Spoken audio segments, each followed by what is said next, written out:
I didn't realize my sister's marriage was built on a lie until I saw the transfer with my own name on it. It wasn't supposed to come to me. That's what made it worse. It was buried in a set of documents I had legal access to, not because of her, but because of something she didn't even know I controlled. When I saw the amount and the account it came from, I didn't feel shock right away. I felt something colder. Because in that moment, I knew her perfect marriage wasn't just broken. It was built on something she never understood. For years, Claire had lived a life everyone admired. She married well. That's how people described it. Her husband Daniel was polished, confident, and came from money. He knew how to talk in rooms where people measured each other quietly. He wore success like it belonged to him. Together, they looked untouchable. They hosted dinners in a house that always felt slightly too perfect. Everything matched. Everything was curated. The kind of place where nothing looked accidental. My parents loved him. Of course they did. To them, Daniel represented security, stability, status. Everything they believed mattered. Claire played her role perfectly. She spoke about their life like it was something she had earned. Their trips, their investments, their plans. She never said anything directly, but the implication was always there. She had chosen right, and I hadn't. I never argued. I let them believe it. At family dinners, Claire would mention how important Daniel's work was. She talked about his deals, his connections, the kind of money he was moving. When someone asked what I did, the room shifted. Emma works in finance, Claire would say, smiling. It always sounded small when she said it. Contained. Manageable. She preferred it that way. The truth was, I had stopped explaining myself years ago. I didn't need them to understand what I did. I didn't need them to know about the company I had helped build, the investments I controlled, the decisions I made that never appeared in conversations like theirs. My life didn't look impressive from the outside. That was intentional.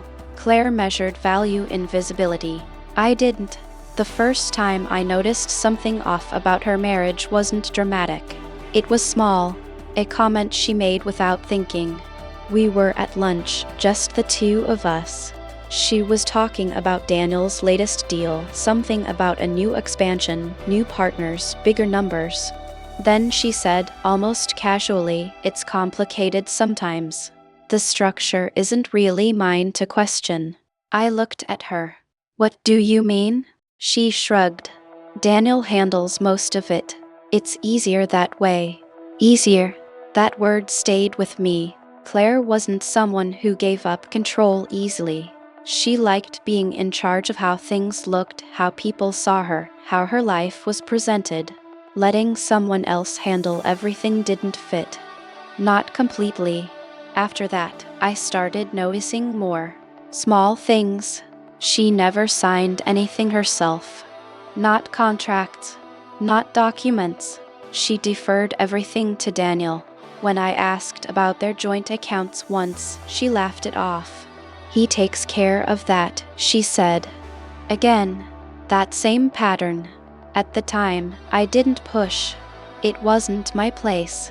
At least, that's what I told myself. The truth is, I had already started paying attention. Not because I was suspicious. Because something didn't match the version of her life she kept presenting. And I've learned that when things don't match, there's always a reason. The first real sign came through work. Not through Claire. Not through anything she told me. Through Daniel. His name appeared in a portfolio review I wasn't even supposed to focus on. At first, I almost ignored it. There are a lot of Daniels in finance. A lot of deals, a lot of overlapping names, a lot of noise. But the structure of the deal caught my attention. It wasn't clean. It looked layered in a way that didn't make sense unless someone was trying to hide something behind it. I looked deeper. The company tied to the deal wasn't large, but it had access to capital that didn't align with its actual performance. There were internal transfers that didn't follow normal patterns. Then I saw the account, and the name attached to it. Claire's. Not directly, but close enough that it mattered. The funds moving through that structure were connected to assets that, legally, had been placed under a trust years earlier. A trust I controlled. Not publicly, not in a way anyone in my family would recognize. But legally, structurally, undeniably it was mine. That was the moment everything shifted. Because Daniel wasn't just managing money. He was moving money through something he didn't fully understand. Or worse, something he thought no one else understood. I didn't confront Claire immediately. I didn't confront Daniel.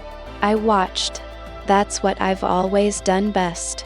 Over the next few weeks, I tracked patterns, transfers, timing, connections between entities that were designed to look unrelated. It wasn't reckless. It was controlled, which made it more dangerous. Daniel wasn't stealing in the way people imagine. He was repositioning, using Claire's access, her name, her position in that marriage, to route decisions through structures that gave him leverage. The problem was he didn't know where that structure ended. He didn't know who it actually belonged to. And Claire, she had no idea any of it was happening. That was the part that bothered me. Not the money, not the risk. The fact that she was standing in the middle of something she didn't even see, still talking about her perfect life, still defending a man who was using her position to protect his own. The confrontation didn't happen right away. It built, piece by piece, until there was no way to ignore it. The moment came at one of their dinners, the kind they hosted to remind everyone how well they were doing. Claire was smiling, telling a story about their next investment. Daniel sat beside her, relaxed, confident, letting her speak. I watched him more than I watched her, because I knew something he didn't. At some point, Claire said, laughing lightly, "Daniel handles everything. I don't even have to think about it." That was when I spoke. "You probably should." The room went quiet. Claire looked at me, surprised. "What does that mean?" I held her gaze. "It means you should understand what's being done in your name." Daniel leaned forward slightly. "I think everything is pretty clear," he said. His tone was polite, controlled, but there was something under it. I turned to him. "Is it?" He smiled. "Of course." That smile told me everything I needed. He believed he was in control. He believed the structure was invisible. He believed no one in that room could challenge him. He was wrong. I didn't expose him that night. That would have been too easy, too simple, and it wouldn't have mattered. Because the truth wasn't something you say once. It's something you prove. The next step was legal, quiet, precise. I initiated a review through the trust structure. Not aggressive, not public, just enough to force transparency. That's all it takes when someone builds something on assumptions. Pressure. Daniel didn't see it coming. At first, he thought it was routine. Standard review. Nothing unusual. Then the questions became more specific, more targeted. Documents requested that he couldn't easily explain. Transfers that needed justification. Authority that required verification. That's when he started to realize something was wrong. Claire called me 2 days later. Her voice wasn't confident anymore. "Emma, something's happening." I didn't pretend not to understand. "I know." "What did you do?" I paused. I didn't do anything. I just stopped ignoring it. Silence.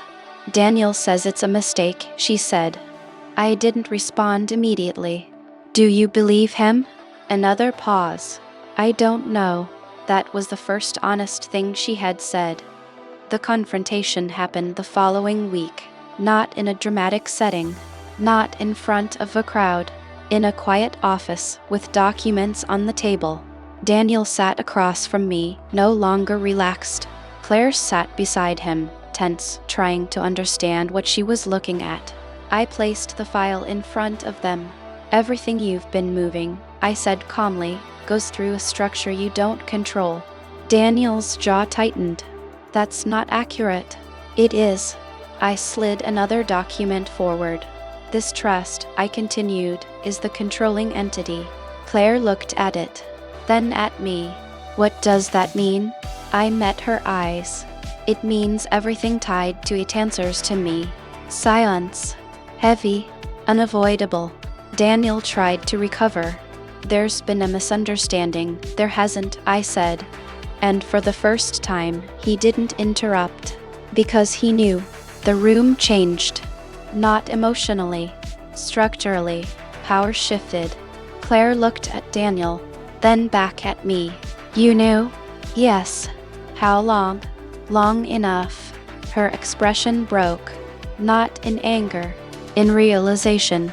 Everything she thought she understood about her life was incomplete.